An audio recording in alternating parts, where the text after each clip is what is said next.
How did he take the opposition along? Parliament was a huge issue after 2009, but how did he take them along? How did he make the entire thing tick and work?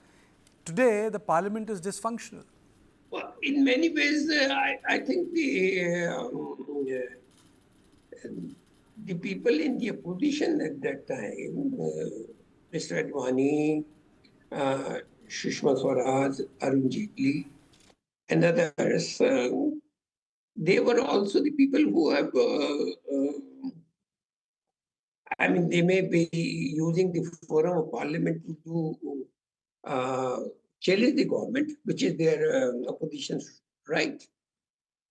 But they were not confrontationist politicians. They were all three of them, three key leaders in their position at that time. They were not confrontationists. Their whole career was built on. They grew up from the ranks of give and take.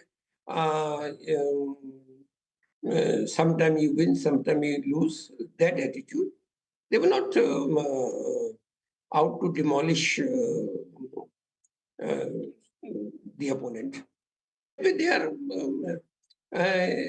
He was lucky in his opposition, in the opposition kind of opposition he had. This has been the most asked question, but I think I will also do the same, and ask you the question: how was his working relationship with the Congress president? How did it function? Because she was running the entire apparatus, party, UPA, and he was in charge of the government. It's people from the I understood only when I started working, had a chance to work in the Prime Minister's office. The government is a very complex affair, and it is in at least during that time there was very little governmental work or decision making which was done outside the formal structure. The relationship, and that was understood by Srimati Sonia Gandhi also. It was not that politics is both policy and patronage.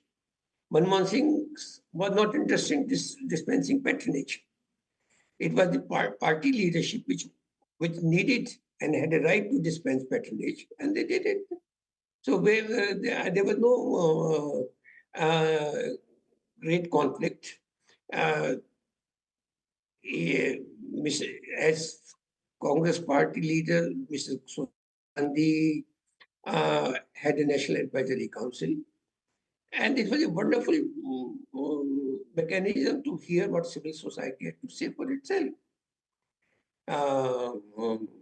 If someone says, Dr. Singh understood and that not all the wisdom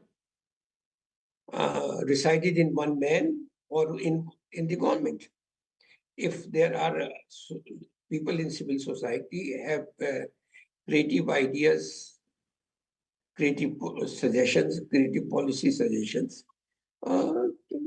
it's and if they are going to work for the welfare of the entire country, why not? Let's listen to them. Ultimately, civil society can only advise. It is the government which will do the law making and implementation. So it was a relationship of mutual respect with Mrs. Gandhi and Dr. Manmohan Singh.